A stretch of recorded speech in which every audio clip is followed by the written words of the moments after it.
Hello aspirants, मैं Amit Singh Negi द्रोणेश्वर defence academy के YouTube channel में आपका स्वागत करता हूं। अभी हाल ही में हमने देखा है कि बिहार में विधानसभा चुनाव हुए हैं और विधानसभा चुनाव कुछ कारणों की वजह से कंट्रोवर्शियल हो चुके हैं। और ये विधानसभा चुनाव कंट्रोवर्शियल वैसे नहीं है, बस लोगों की हमारे जो इलेक्शन सिस्टम है या इलेक्टोरल सिस्टम है उसके प्रति जो मिसअंडरस्टैंडिंग है या नासमझी है उसकी वजह से ज़्यादा देखने को मिलते हैं। तो आज हम इस वीडियो के माध्यम से आपको इस जो मिसअंडरस्टैंडिंग है उसको दूर करने की कोशिश करेंगे। और लेट्स स्टार्ट। देखिए, ऐसा है कि बिहार इलेक्शन के बारे में जानने से पहले आपको बिहार के पॉलिटिकल सिस्टम के बारे में जानना बहुत ज़रूरी है। पॉलिटिकल सिस्टम इसलिए भी इम्पोर्टेंट हो जाता है क्योंकि ये कंट्रोवर्शियल इलेक्शन माना जा रहा है और काफ़ी हाई वोल्टेज ड्रामा रहा है इस इलेक्शन में। और इस इलेक्शन में ड्रामा होने की वजह से ये इलेक्शन आपके एग्जाम पॉइंट ऑफ व्यू से भी इम्पोर्टेंट हो जाता है। तो बिहार का जो पॉलिटिकल सिस्टम है, जो लेजिस्लेटिव सिस्टम है, वो एक बाई कैमरल लेजिस्लेटिव सिस्टम है। बाई कैमरल लेजिस्लेटिव सिस्टम की जो विशेषता होती है वो ये होती है कि यहाँ पर आपको दो सदन, दो हाउसेस देखने को मिलते हैं, एक अपर हाउस और एक लोअर हाउस। अपर हाउस जो होता है वो विधान परिषद कहलाता है और लोअर हाउस जो होता है वो विधानसभा कहलाती है।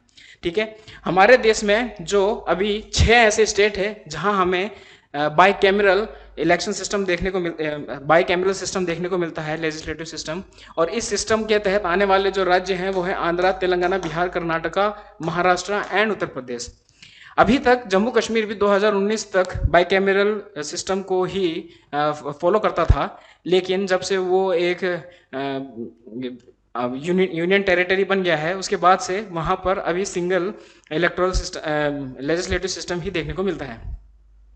अभी सबसे ज़्यादा इंपॉर्टेंट चीज़ जो है हम ये देखते हैं कि इस बार जो बिहार में इलेक्शन हुए हैं वो मूलतः विधानसभा के लिए हुए हैं, लोअर हाउसेस के लिए हुए हो रखे हैं। और ये जो लोअर हाउसेस में जो इलेक्शन हुए हैं 243 सीटों के लिए लड़े गए थे।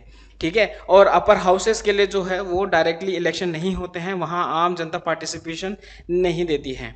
और इस सिस्टम में जो सबसे विवादित चीज़ जिसके प्रति लोगों में नज़रिए या फिर मतलब समझ की कमी है वो है first pass the post system. यही इलेक्टोरल सिस्टम है जिस वजह से बिहार के जो इलेक्शन है वहाँ ये देखा जा रहा है कि बीजेपी ज़्यादा सीट जीतने के बाद उसके पास परसेंटेज ऑफ वोट है वो कम है, वहीं आरजेडी मात्र 25 सीटें जीतने के बाद भी वोट शेयर में या वोट परसेंटेज शेयर में बीजेपी से कैसे ज़्यादा है। थोड़ा डेटा देख लेते हैं। डेटा इस तरीके से है, जो इलेक्टोरल पजल है। यहाँ पर मैंने पार्टी अलायंसेस दे रखी है, यहाँ पर आपको सीट जिस पे वो कंटेस्ट किए थे, यहाँ जो वो सीटें उन्होंने विजय हासिल की है, और यहाँ पर वोट शेयर। ठीक है, ये आपको एनडीए देखने को मिलेगा जो बीजेपी लीड गठबंधन है, और ये आरजेडी लीड गठबंधन देखने को मिलेगा जिसे महागठबंधन का नाम दिया गया था, एमजीबी। ठीक है, जो आरजेडी है, जनता दल यूनाइटेड, आपको ये यू से यूनाइटेड है। ठीक है, इसी नाम की एक पार्टी कर्नाटका में है, वो एच.डी. देवागौड़ा जी की जनता दल सेक्युलर, जेडीएस। ठीक है, देखिए इस पार्टी ने अगर आप देखें तो 101 सीट पे चुनाव लड़ा था। ठीक है, 85 इसे विजय में मिली है और 20% इसको शेयर मिला है पूरे वोटिंग सिस्टम का। वहीं बीजेपी 101 पे लड़ी है, 89 उसको सीट मिली है और 19% वोटिंग शेयर है। इसी तरीके से अगर हम आरजेडी को देखें तो आरजेडी 143 सीटों पे चुनाव लड़ी है, 25 सीटें उसने विजय प्राप्त की है और 23% उसको वोटिंग शेयर मिला है। वोटिंग शेयर मतलब कि टोटल जो लोगों ने जो वोट किया है उसका 23% जो है उसके पास आया है। उसके बावजूद भी उसके मात्र 25 सीटें ही उसको प्राप्त हुई है।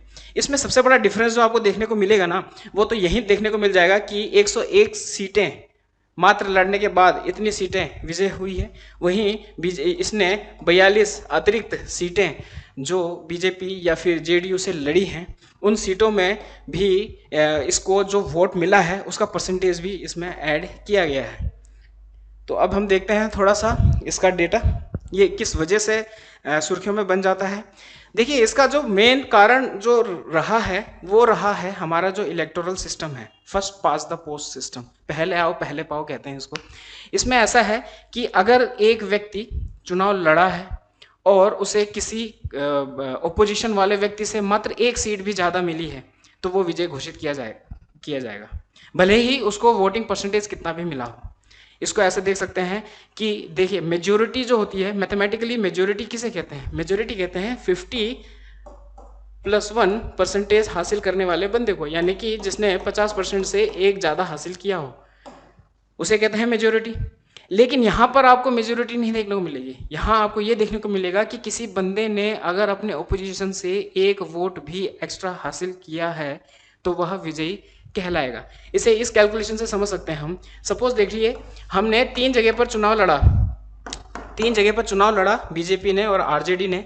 एक जगह पर बीजेपी ने 100 सीटें जीती, आरजेडी ने 90 सीटें जीती, अंतर रहा 10 सीटों का, ठीक है, लेकिन इसने लूज तो किया ही। वहीं दूसरी जगह बीजेपी ने फिर 100 सीटें जीती, आरजेडी ने फिर 90 सीटें जीती और विजय का अंतर रहा मात्र 10 का, और दोनों सीटें जीती है बीजेपी ने। जो तीसरी जगह पर बीजेपी हार जाती है और मात्र उसको 10 वोट मिलते हैं, और वहीं आरजेडी जीतने के बाद 190 सीट ले आती है। विजय का अंतर 190 रहा है, ठीक है, और 180 रहा है, और यहाँ पर वो 1 सीट ले आती है। अगर हम टोटल परसेंटेज ऑफ वोट देखें तो यहाँ पर 210 बन जाता है और यहाँ पर बनता है 370। तो आप देख सकते हैं कि इतनी कम वोट सीट या इतने कम वोट पाने के बाद भी इसके पास 2 सीटें हैं, और इतने ज़्यादा वोट पाने के बाद भी इसके पास 1 सीट है।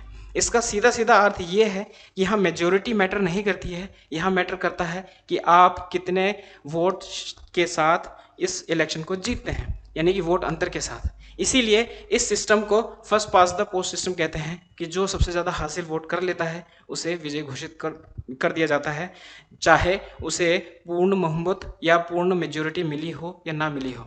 अब थोड़ा इस इलेक्टोरल सिस्टम के बारे में देख लेते हैं। ये इलेक्टोरल सिस्टम जो होता है ज़्यादातर उन इलेक्शंस में यूज़ किया जाता है जहाँ पर डायरेक्टली वोटर्स द्वारा अपने प्रतिनिधियों, रिप्रेजेंटेटिव्स को चुनाव में जिताना होता है।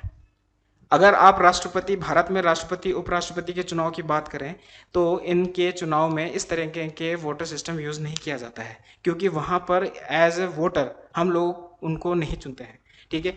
ये सिस्टम हमने ब्रिटेन के पॉलिटिकल सिस्टम, ये पार्लियामेंट्री सिस्टम जो हमने ले रखा है, संसदीय व्यवस्था, वहाँ से ग्रहण किया है।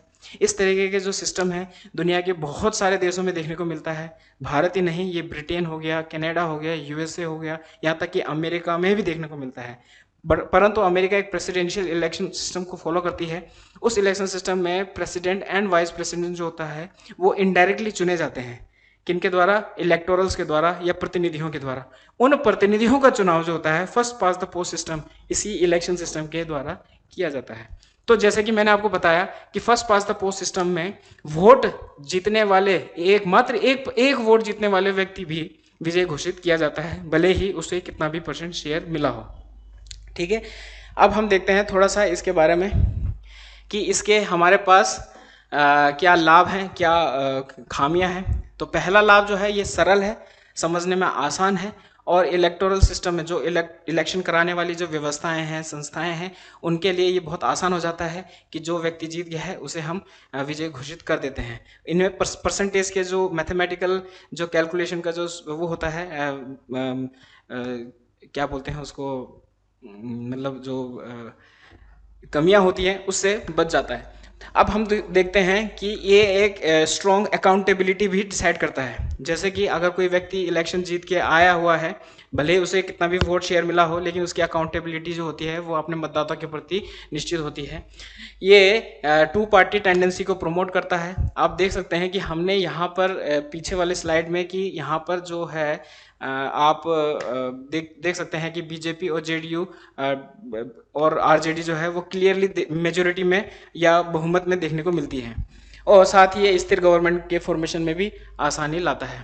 अगर हम यहाँ पर इसके क्रिटिसिज्म की बात करें तो ये अनरिप्रेजेंटेटिव आउटकम यानी कि गैर प्रतिनिधित्व परिणाम के लिए जाना जाता है, ठीक है। जैसे कि आपने देखा है कि जो ज़्यादा वोट, जैसे कि मैंने एग्जांपल में बताया था कि 370 वोट हासिल करने के बाद भी आरजेडी को सिर्फ 1 ही वोट मिला है, एक ही सीट मिली है, ठीक है। इसमें रणनीतिक मतदाता, यहाँ पर ऐसा होता है कि जिस पर्टिकुलर क्षेत्र में चुनाव लड़ा जा रहा है उस पर्टिकुलर क्षेत्र में पार्टियां उस पर्टिकुलर क्षेत्र को टारगेट करने की कोशिश करती है जहां उसका मतदाता होता है, और यहाँ पर अल्पसंख्यक जीत की भी संभावना रहती है। अल्पसंख्यक जीत का मतलब होता है कि एक इलेक्टोरल सिस्टम, अल्पसंख्यक जीत का उदाहरण मैं इसको इस स्लाइड में देने की कोशिश करूंगा कि यहाँ पर मुख्यमंत्री बन रहा है जेडीयू का, ठीक है, लेकिन वोटिंग शेयर सबसे ज़्यादा किसके पास है? आरजेडी के पास, है ना। आरजेडी के पास ज़्यादा वोटिंग शेयर होने के बाद भी सीटें कम हैं, तो ये एक अल्पसंख्यक जो अल्पसंख्यक जो जीत होती है उसको इंडिकेट करता है।